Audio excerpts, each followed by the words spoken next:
to Stony Creek in 2017. And they became stewards of a remarkable garden that has been was designed in the 1980s by a previous resident. Many of you who might know Kurt Ramshaw. It was renewed by Dot and Dave Greenfeld over 25 years, beginning in the 1990s. Joanna is a historian of science and medicine at Yale, as she talks with local artists who are drawing inspiration from this magical place. So I want to introduce Joanna now, and also her neighbor Alan, who she'll talk a little bit more about. And just thank you so much for doing this, because this is quite exciting for all of us. Thank you. I'm thrilled to be here. And by here, I mean in Stony Creek, at the site of the place I'm going to talk about today. And it's really special. I want to say thank you to actually to John Herzan, who I hope has joined us, for making the connection to Mary Lee and helping me to share a little bit of what I know for the benefit of the Stony Creek Museum, which is my across the street neighbor. You're in presentation mode, so everyone can see 2 slides. Oh, all right. We don't need to do that. Use slideshow. Good at it. Okay, this is what I want you to be looking at. And I also want us to start. We'll see if this works. Okay, so I'm in Stony Creek. That's where we are. And today we're going to talk a little bit about this garden that my husband and I have become stewards of when we moved in 5 years ago. So let me share a little bit about what we've learned in that time. So just so you know, this is a picture I took of the Stony Creek Museum earlier today at one of the entrances to the garden on Thimble Islands Road. You'll notice a kind of beautiful magnolia. This is also in the neighborhood is Unc DeRoss's shop, which if you've had the privilege of looking in, you know is a kind of history of Stony Creek Museum itself. You may recognize that shelter. This is the original Stony Creek trolley stop that is in now the sort of backyard part of the garden across from where Unc is. The house, the larger house you're looking at is the house I'm sitting in now, which is where Kurt Ramshaw and his family lived. This is taken many years ago. The small house in the middle and the other 2 houses are the Murrays. Oh, this is moving a little faster than I wanted to. I want to go back a second. This house, I was told, was a duck hunting shed, and is now a beautiful home built by Bill Murray, where he lives with his wife, Margie. And up here are neighbors, Jane Greaves and Tim, oh my God, Lewin, I believe. And this is partly why we're here. Lauren Brown, brought to the garden by Fred Bland. Lauren connected me with her husband, John Herzan. Lauren, a local expert on two local experts on plants. And here is Kurt in his garden. Those of you who knew him might, oh, here, let's go back. Those of you who knew him would recognize that he often was spotted in a pith helmet and regarded by many as an angel of nature. Kurt was the eldest of 6 children, and I believe some of his family are here. And Kurt, I invite people to share, either in the chat or I'm not going to speak very long, but what I'm hoping is that people will share what they know about Kurt. Kurt passed away in 2001. This is what the property looked like before he started to develop it. And according to people who knew him, and in his obituary, it was said that gardening was his ministry. Kurt was, this is his plans for the garden, the area that you were just looking at. Kurt Here, this is a strip of land right here, and this was how Kurt had planned to landscape it. He was employed by Anthony Nardella at Nardella's turf care for many, many years. Anthony in the obituary said that Kurt was the kind of guy you could make a movie about. He knew everybody, he spoke to everyone, and he had a degree, an associate's degree in nursery management, which, as I understand, gave fuel to a passion he'd had from a very young age for gardening. And of course, his gardening went far beyond just the garden that I'm going to show some pictures about and talk about, but he was recognized for work up in Radin, where I believe the family had lived at some point, and around the area. Indeed, the garden got written up in Garden Design magazine in 1986, 1987, the winter issue. And what I found most delightful about that article, I'll go back for a second, is that it pointed out that the Amtrak used to, because Amtrak bounds the property, the Amtrak, and we're looking out towards Rogers Island in Stony Creek, but the Amtrak used to advertise the garden as something that their passengers could look out for along the route. I thought that was really interesting because about was it 3 or 4 years ago, we got a cease and desist letter from Amtrak along with some of our neighbors saying, you've made improvements on Amtrak property. And then the Amtrak folks came down, looked at the property, and the next thing we knew, we had a beautiful kind of garden, arboretum quality fence. And that area, I hope, will be preserved in perpetuity, because you can see in this picture, this is the garden right here, and this is open land to the train tracks. And when we bought the house, there was no fence. And the fence has kind of given the garden the space of a kind of feel of like a secret garden. That has been really enjoyable to play with. When Kurt passed away in 2001, the Stony Creek Association, he was so beloved and so well regarded, they installed a plaque that you can see along the side of the road. This, I think, is just a really beautiful picture of Kurt. I didn't have the privilege of knowing him, but I like seeing him surrounded by plants that maybe he himself was cultivating. And you can see here, beautifying the world was Kurt's aim in life. Yes. Is there someone who wants to share? No, someone came off mute. So what I wanted to say is, in some of the articles that I've been able to find with Alan, my neighbor, who I'll say more about in a moment, Kurt's mother, who you'll remember had 6 children, really made an extraordinary effort to give Kurt opportunities. He was late to read and had struggles interacting, but found his passions in the garden and with God. And Ruth Ramshaw was quoted as saying, Kurt believed God could correct the world and make it a paradise. He just wanted a head start. And that articulation and expression, I think about that a lot in the garden. And what I'd like to do, because we're fortunate enough to have Dave and Dorothy Greenfeld on the call, or at least I see Dave, they were kind enough to share some pictures of what the garden looked like when they inherited it and brought it back to life because it had become very overgrown. And so they engaged in a kind of rehabilitation. And so I don't know, David, if you had anything you wanted to say as we move through some pictures that you shared with me from about 2008, 2009. Sure. Now let me just get my video on here.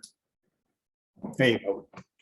So when we moved in 1990, it was jungle. It was really forbidding. It was so overgrown. And we heard about Kurt from our neighbors. So, and he had a kind of gardening business. So I called him up and asked him to come by and help us put the garden back together, which he was just delighted to do. He told us he had often come sneaking in the middle of the night to prune because he couldn't bear to see the garden get completely destroyed. So he spent a lot of time helping us, and he cleared out all the, the overgrowth. And then he uncovered all the brick paths, which were buried under 6 inches of sod. So we would never have found them, but he knew where they were. So he opened them all up, and together we began sort of organizing and restoring the garden and adding to it. So we kept doing that. At some point when we were in the middle of this, one of the garden experts came to take a look at it because they were sort of curious about this place. And the guy who was the expert said, this thing it doesn't have any real conception or overall plan. It's just sort of random, as though that sort of disqualified it. The truth is, that's what we wanted. We wanted it to sort of grow organically and sort of get its own shape. And it became a kind of place where there were little different sections, different sort of rooms. And kids really loved it because they could sort of explore. And Kurt, we regarded this sort of as Kurt's garden until he died. And we sort of did it together. Occasionally we would add something that he didn't like. He never said anything, but we noticed that after a few weeks it would disappear and appear at some very distant, remote part of the garden. That was his way of letting us know that it wasn't a good idea. And we also did a lot of stonework and I think the main thing we tried to do was to make it a kind of joint effort for all of us, and really an arboretum. He had put in a lot of trees, and we added about 80 trees in the 25 years we were doing that. And some of them didn't make it, and some did. And the garden sort of taught us what it liked and it didn't. We had one tree that I especially liked, we put in and it died. And I refused to accept that. So I put in another same tree in the same spot, and it also died. So then we decided the garden didn't like it, and that disappeared. But it was a great deal of pleasure for us to just spend time out there and special.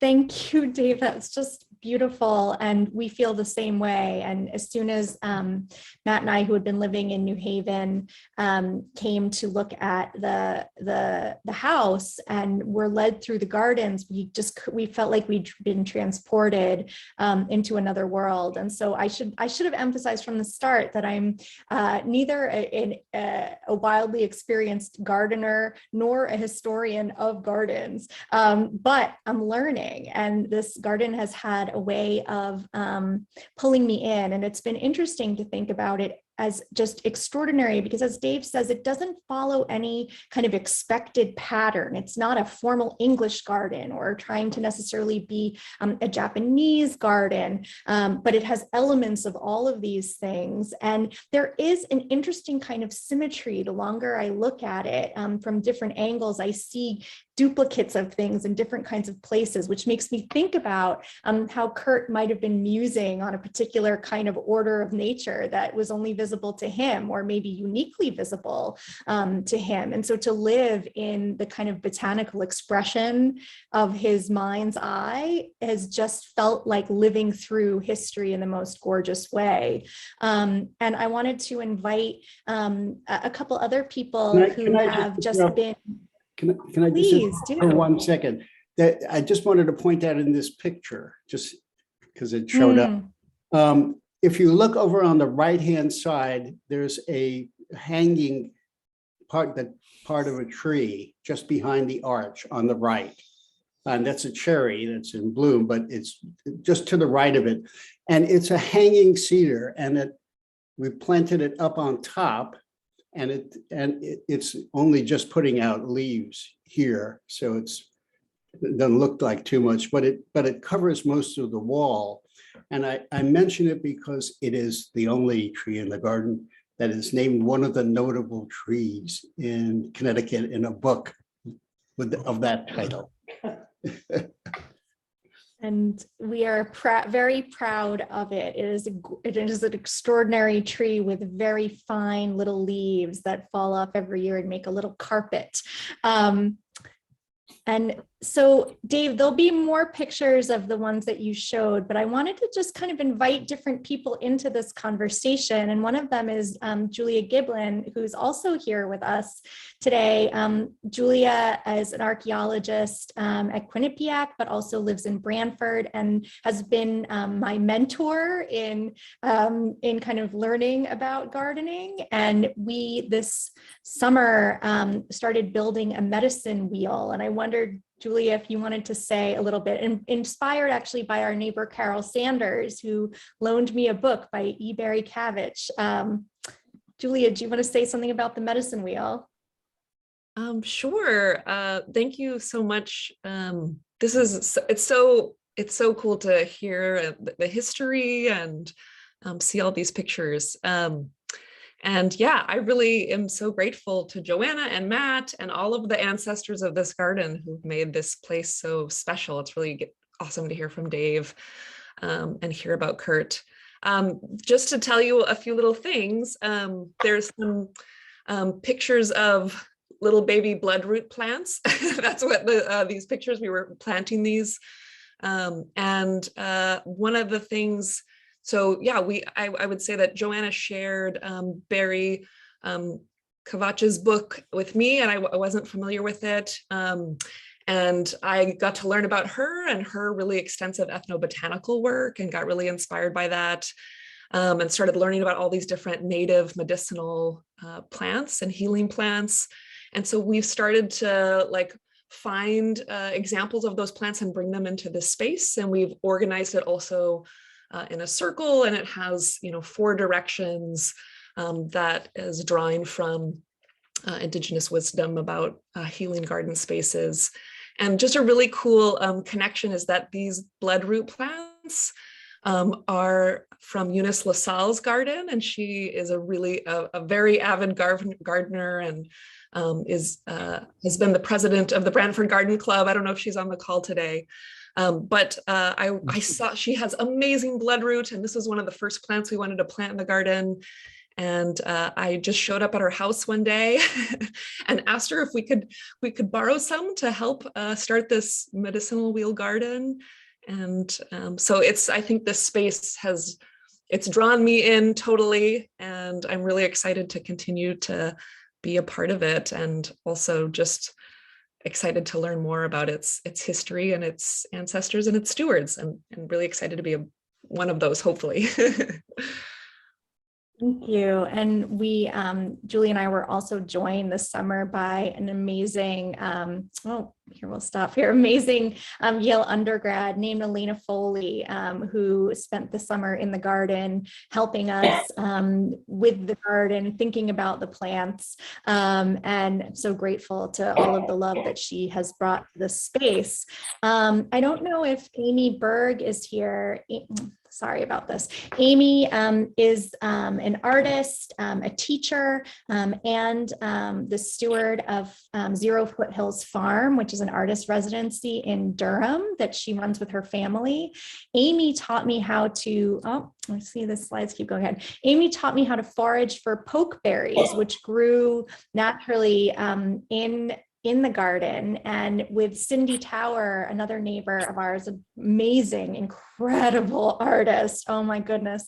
I went over to Cindy's house and we played around with pokeberry paint. And this is what it looks like. And it's actually really, Amy told me that there was apocryphal tales that the first draft of the Constitution, maybe I think it was, or the Bill of Rights was written in pokeberry ink, but it fades to brown. It's photosensitive, so no one would know if it was originally written in, you know, in this magenta color. But trying to think about how to use some of the plants that are growing naturally for, you know, different kinds of creative expression, like pigments and paint. And Amy's been an incredible teacher of how to use things like mushrooms even to make ink. And just the other day, she stopped by to take some sap from the pine trees that was collecting to make a glue. So I'm very interested. The glue also, I think another key ingredient in the glue is rabbit poop. So we'll see how that glue turns out. But it's been really interesting to learn about some of the other capacities of the garden. This is a friend of ours, Malcolm Drentel, and his beautiful dog Fence, who spent time with us early on in the pandemic. And Malcolm studies farming and different kinds of farming practices and helped us, oh, we're getting ahead of ourselves, build this beautiful, it's called a Hugelkultur, which is a certain kind of permaculture bed that involves digging a kind of trench and then filling it with different sort of wood and leaves, and then it mulches from the inside. So we're entering the third season of the Hugel, I guess, hopefully leaving the pandemic behind. And it's been incredibly productive and a wonderful place to experiment. You'll notice there's no fence around the garden. At one point, I had the hubris to attempt to plant a bunch of broccoli and cabbage, and our groundhog got it like that. So instead of going Caddyshack, we decided, well, let's, you know, try to live in the spirit with the garden, with the creatures that live here. And it turns out that they have no interest in hot peppers, eggplant, nightshades, or sorrel. So it's been an interesting kind of space to let grow, to grow free. And then here, I am just so delighted to introduce Alan Horowitz, who's been sitting alongside me, giving me moral support during this talk, and who has brought his own creative spirit to the garden in ways that are just so life-giving. And so many of the people that I've already talked about, Alan's helped me talk with them and get to know them. And so I'm going to just let Alan talk a little bit while some of his art installations go by. Well, thanks, Joanna. I feel very blessed to live across the street from this magical spot, and having met Dave and Dodie and being introduced to the garden by Dave was really special, because he would give me information about the plants that just were so enchanting. It's an enchanting place. And so Kurt was so inspirational. He gave his time, he gave his money, and he really just wanted to create heaven on earth, like Joanna said. And right now, to make it a little more kid-friendly, I created the throne. Raffi, who's Joanna's son, loves it. And, you know, in this day and age, to create a magical spot for kids, and this garden is certainly a magical spot, is a privilege for me. And I just feel blessed to be a small part of it. Oh, so nice. So this Raffi with one of the other sculptures. I wondered, Alan, if you wanted to say a little bit about like what there are themes to the materials that you work with and the way that you make art in the garden. Oh, we'll pause this for a second. Yeah. I love to beachcomb. I love to be in the woods. So everything in my art is natural found objects, and it blends with the garden because it's such a natural environment. And do you want to say something about your collaboration? Yeah, this is a great piece. So this is made by Unk, and this is all Unk DeRoss, the former first selectman of Stony Creek and long-term quarryman and incredible artist in his own right. Yeah, let's go back.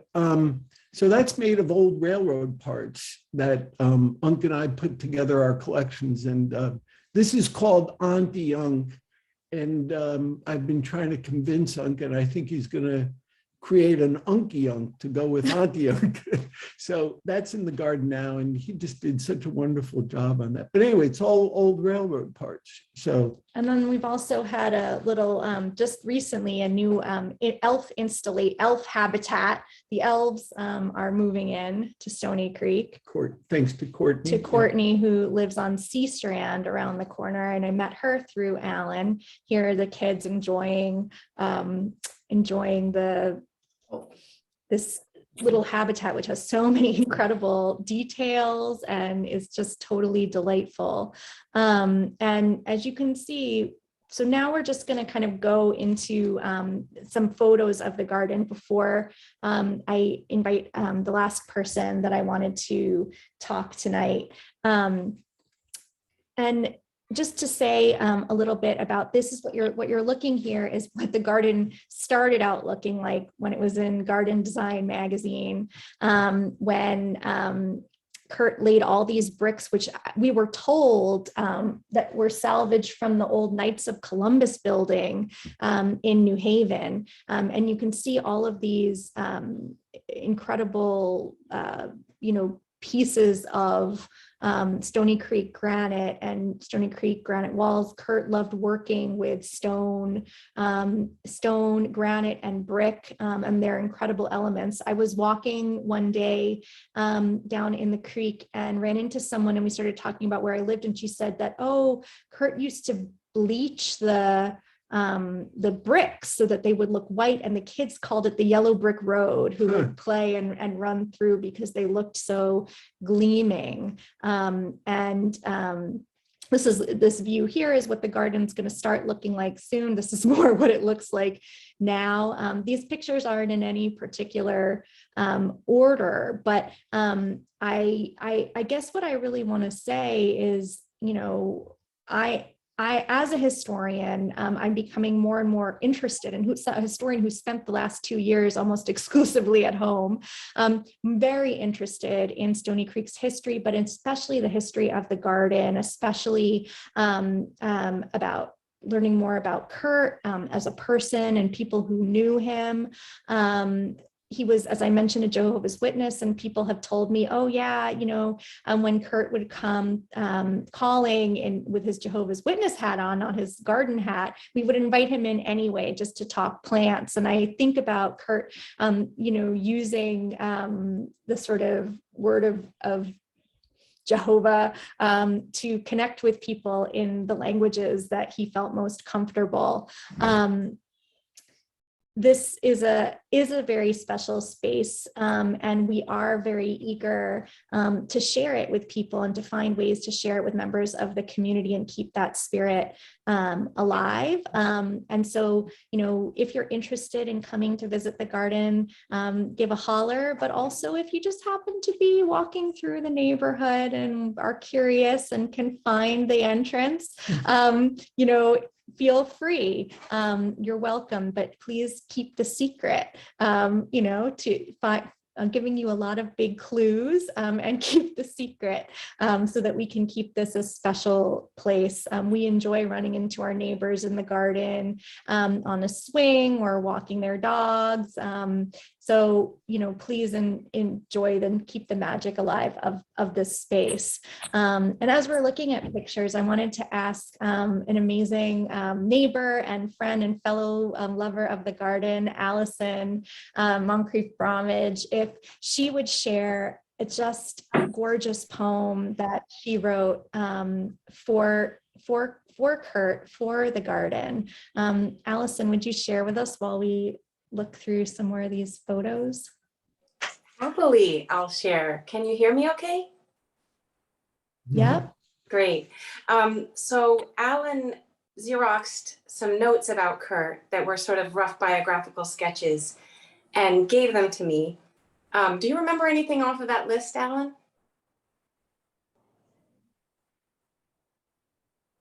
I think she asked you. No, sorry. Oh, I'm just Sorry, wondering. I muted us. I muted us. We're unmuted now. Nothing that we didn't cover, but just a lot of highlights of Kurt's life is what I remember doing at that time. Yes. So some historical background about him. And when I asked my daughter, who also loves the garden, like a lot of kids, local kids, I said, oh, what should I write about the garden? And she said, all you have to do is look up and there are bells in the garden, which is the epigraph that this poem starts with. So, Ode to Kurt and His Maid World. All you have to do is look up and there are bells. Lark. The question is not, how does the earth speak to you? But how do you answer the earth? It is not who has lit the lanterns, but who hung them before we woke. Not the beach gate, but the vision of its spindle arch and its purple capes. Not the bench, but the grapevine and blue jay feather. Not who rings the bells, but what. Kurt Ramshaw was mute until he was 3 for all the listening. Dear wanderer, dear medicine maker, dear nursing mother, dear uncle artist, dear cookie maker, dear music maker, dear candle maker, schedule maker, dance maker, fort maker, story writer, boat captain, art maker, making what you have out of what was here. And what was here were these tracks, the mineral of this idea, the chicory, the hornbeam, the honeysuckle, the heather, holly, and star of Bethlehem. Oh, sweet horse chestnut and slippery elm, what you have made is your own self, is a calling, a soft, vibrant howl, a silver fox. The children are swinging, balancing and banging on the trolley lines, their ties. We are smiling at dusk and heaving our old scraps into ceremony, into medicine, and into the shape of our lives.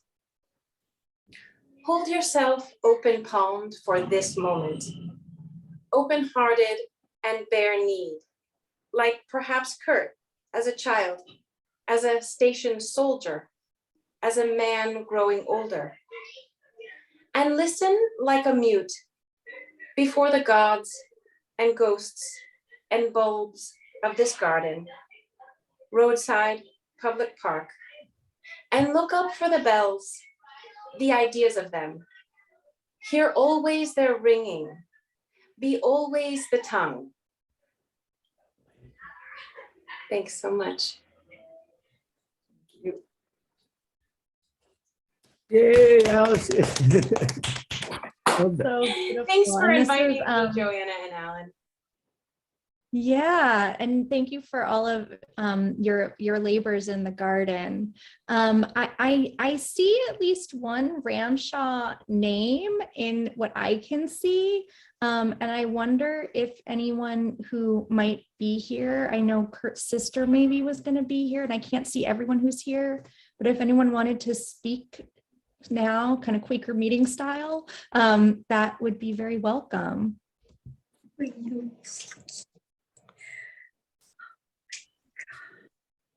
I have a question.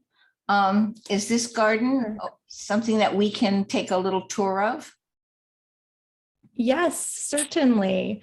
Be happy to offer tour, if you want a formal tour, feel free to reach out to me. You can get my information, but we'd also, welcome you to, wander the garden on your own without supervision. I know that the previous owners, Dave and Dot Greenfeld, would have a weekly, I believe, what did you do it weekly? What was your approach? Oh, whenever the garden looked particularly good, we put out the spot. Yeah, but we're trying to figure out how to maintain its sort of secrecy and specialness without keeping people from coming. So I hope that makes sense. But if you happen to find your way into the garden and you haven't talked to me and you just want to look around, you're very, very, very welcome. That's very, very kind Oh of my you. goodness, yes. And my husband reminds me, a huge shout out to Paco Solano, an incredible artist gardener who Dave and Dorothy Greenfeld first began working with. And I understand Paco really helped them in not only recovering the garden to some of its original glory, but also enhancing it. And Paco is, he's an artist. He really understands how the plants relate to each other and recognizes, as Dave said, that the goal is not to try to control nature, but to figure out how to harmonize it. And he really is extraordinary. And if anyone's looking for, I don't know that he's looking for new clients, but if you're lucky enough to have him work for you, or you like to talk to him, let me know. I'd be happy to put you in touch. He's just incredible. And what you're looking at here, this is a piece of art by Alan. I see a couple hands raised. I'm not sure who's next in the queue. That's Ramshaw. Is that Lyle? Yes, my name is Lyle Ramshaw. I'm one of Kurt's brothers. The sister that you spoke of, my younger sister Elaine, was Kurt's youngest sister, and she still lives in Branford near downtown now. I live in California, but Elaine had a schedule conflict, so she had to drop off the call after just the first few minutes. I thank you for showing the pictures and hearing some of the many things that have happened to the garden since then. Maybe I should just clarify from, I think, David Greenfield's remarks. He talked about working with Kurt until Kurt died. I presume you were talking about maybe Tony Nardello. Kurt had died while he and my mother were still living in that house. But Kurt worked for a long time with the Nardello nursery company, and Tony probably felt a continuing ownership feel about that garden. Anyway, Kurt was quite a special person. Thanks.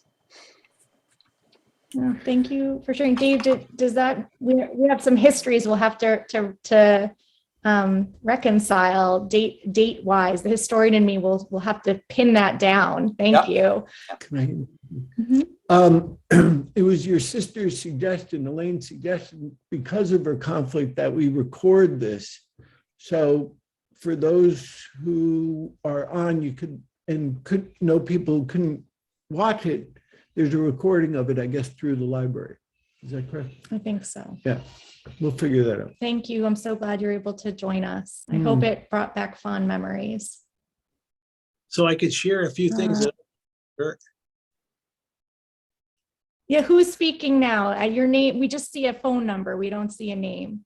Okay, I'm Anthony Nardello. I work with Kurt. Oh, great. Yes, here we've got everybody. Yeah, hi Lyle, and thank you all for doing this for Kurt. It's so special. All of what you said was 100% accurate. I mean, Kurt absolutely was a special man, and I can't say enough about him. And the reason why he felt the way he felt, and he, as one of Jehovah's Witnesses, he really did feel like he was turning the world back into the original paradise that God once set. So that was kind of where all this driving force came from. But when he worked for me, it wasn't about working for money. I mean, I think he spent every nickel that I ever gave him on just plant material to plant pro bono, just for people. And when he did work for me, he regularly would sneak chunks of granite in on the gardens that we were working on. He would come after work, or he would come early in the morning, or he would come at night. Like I used to say, Kurt, under the cover of night, you had to come and put these granite chunks in here. And he says, yes, I did. And he would chuckle a little. I had a great relationship with Kurt.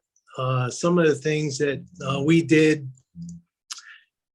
together were just, spectacular. I mean, some of the things that people don't know about Kurt is he used to love to go up into tall buildings and look down. This was like a unique passion, you might say, because not a lot of people, I mean, we all like to look down from tall buildings, but he would take his time and just go away to New York City or to Chicago or somewhere just to go up into a tall building and look down from it. And when he passed on, his mother gave me his library, and a lot of it were books about tall buildings. So that's actually really incredible that you say that, because Yeah. when I look out from the attic of the house onto the garden, Yeah. there's an incredible clarity. And I think maybe Dave and that means something to you. When you look down, you can see the color, the pattern, and this sort of clutch of birch trees, especially in the winter, that look like they're holding the garden. I've often wondered, did he imagine the garden from above, like a kind of God's eye view? Yes, exactly. Yeah. And the other thing that wasn't mentioned was when Kurt passed on, a lot of people like donated, some money, and his sister Elaine didn't know what to do with it. So she just put it all together, and we cashed all the checks, and we built a garden for him. And it's right outside of the tennis courts for Brantford. And right at the high school, where the Brantford High School has their tennis courts, there's a wonderful garden there. And we actually paid for and built through all the donations 2 twin towers. And you can see them in the garden. They're Stony Creek, like just in the shape of the twin towers. And because he used to like to go there, we thought this would be appropriate to put those in the garden. So we used the funds to build like basically a Stony Creek garden for Kurt. And people could just go there and see it if they'd like. The other thing that we did with Kurt was, and I think we did view your property, and Kurt was very, unassuming. It was hard to get him to, it was hard to show him like appreciation or to show him, that we all like cared for him and loved him. It was just really, he used to just go about his business, and he would know he was making people happy, but he never looked for anything. It was just all done because he loved doing it. So one day we got together and we said, let's do something for Kurt and surprise him. So we bought a bunch of Stony Creek granite, little pieces, and we went around to all the gardens that he built with, I think we had about maybe 20 people that joined us. And it was like a little tour for Kurt. And I never seen Kurt talk so much, and I never seen him happier than when we were actually showcasing all his gardens in front of the people that were close to him. And then at the end, we all gave everybody a little piece of Stony Creek granite. So it was kind of a cool thing to do, a cool tribute to do with Kurt. And then the other quick thing that I don't want to talk too much, but the other quick thing that I wanted to mention to everybody is, we think of Kurt as a gardener and as an artist, but one of the things that stands out in my mind is we would go to a wedding together, and Kurt would dance. He would actually get up and ask, the girls to get up and dance with him. And I thought that was just the greatest thing ever, because, you think of Kurt as just pruning and planting and, bringing rocks into people's yards. But this was a great thing that I knew about Kurt, and I wanted to share with everybody. That's great. Thank you so much. I'm so glad that you were able to be here to share all that. And I might be following up with you to learn more. Sure. I see we have another hand. Eileen, did you want to ask a question? No, I wanted to share a little experience that I had. And actually, wonderful. Tony Nardella is involved in it too. I happened to be in Meriden one time with my sister, and we were driving through Hubbard Park, and I saw a small waterfall. I'm choking up, I'm sorry. I saw a small waterfall with a beautiful azalea bush next to it. And I like to take pictures. So I took a picture of it, and I showed it to Tony, and I'm so sorry. I showed it to Tony, and he said, "That's Kurt." Kurt had done that, and I just saw the beauty in it, and I really appreciated his work from then on. Yeah. I'm so sorry I got choked up. Don't apologize. Beautiful. Beautiful. Thank you.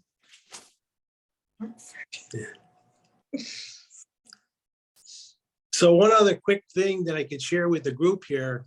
My wife and I were out in Hartford watching a hockey game.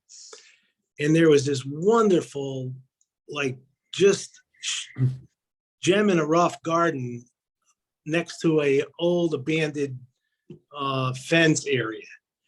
And I looked at it and I said, you know, it had the Stony Creek granite and it had the crushed stone and it had, you know, variegated plants and it had everything. I said, Deb, I said, this is Kurt's garden. I immediately got on the phone. And now here I am up in Hartford watching a hockey game. And I go, Kurt, did you bring your goodie bag up to Hartford? Because I'm here and I see your plant.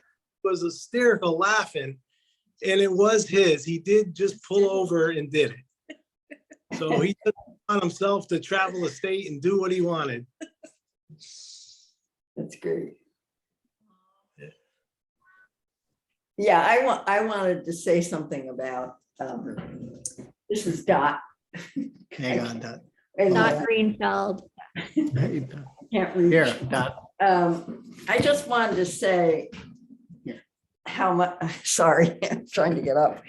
How much I appreciated what you said, Tony, because when I drive around, I'm always finding, you really can see Kurt's, sort of his signal, as you said, the variegated, he was really incredible, but he did a lot of really nice things all over town. Mhm. You know, Dave and I were away when Kurt died, and I happened to go to, I think I was at Taken for Granted, and somebody said to me, hey, sorry to hear about Kurt. And I said, what about Kurt? And she said he died. And Dave and I were just so thrown by that. And I really thought we'll never, ever, we won't know what to do in the garden. The garden is gone in some ways, but it goes on. And but he was really a great guy. And I have a copy of one of his bills. He would bring us a bill that was on a little tiny piece of paper, and he'd kind of write sideways in pencil. And he never charged much, I have to say. But anyway, I'm really glad you guys are doing this. This is great. Thank you. We're grateful to have you nearby as ongoing advisors while we try to figure out and learn the language of the garden.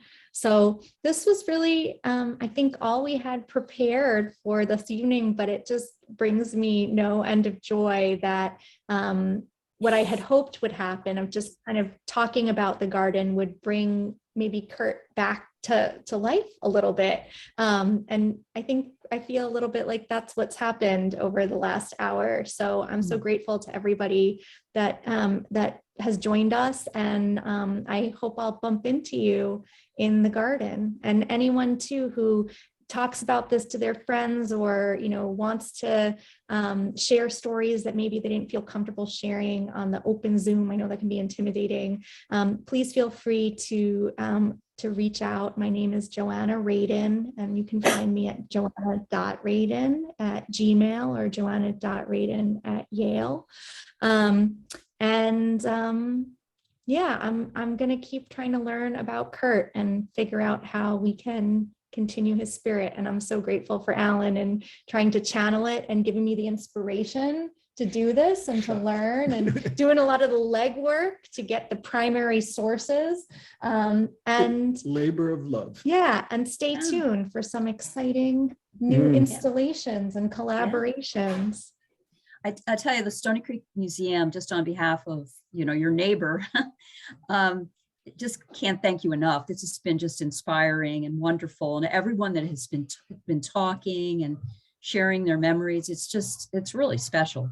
I mean, honestly, one of our, the speaker series, which, we started last year, it has been just incredible. But this one in particular, I would just have to say, it's been wonderful for all of us here, looking at these beautiful pictures. I think all of us are going to say that this has just been spectacular, and we'll post it on our website as well. But I know I want to thank the Blackstone Library too for hosting us with this series. And I'm sure we should share this. This is just phenomenal. And we'll call it, the secret garden, right? It's Secret just garden. I like the idea of living in contradiction. So it's we're sharing the secret, but we're keeping the secret too. Yes. Yeah. Yes. So if anyone else has any questions, I think it's just people in the chatters just saying beautiful pictures. Thank you so much. Again, thank you, Joanna. It was so nice meeting you, and everyone else that's been on here. It's just fantastic. And do stop in once we open. We'd love to have the museum as a nice place for people to talk about it. It's right across the street. So if you want to get a hold of Joanna, you can also call the museum and leave a message, and we'll connect you as well. I had a comment because I see Dodie with David Greenfield. And I knew Dodie from ages and ages ago, and I would love to connect with you again, Dodie. This is Fran, who used to have the yarn store in New Haven. Oh, God, I've been looking for you. Well, the same thing. The same thing. And here you are. And every time I drive by the house, which is virtually twice tonight, on my way home, or on my way mostly to the Stony Creek Library in that way, I think of you, and I think, so maybe we can somehow connect. Okay, Fran, I'm going to find you. Okay. I know where you are now. Okay. Same here. I feel like a knitting circle, a garden knitting event coming on. Exactly. I'm in the Guilford phone book. Good. Easy enough. Great. All right. Thank you That's so beautiful. much, everybody. Lovely garden show. That's beautiful. Thank you. Thank you for a wonderful experience. Thank you. Yeah. Okay. Thank Have a good night, you. everybody. Okay. Bye-bye. Bye-bye. Thank you.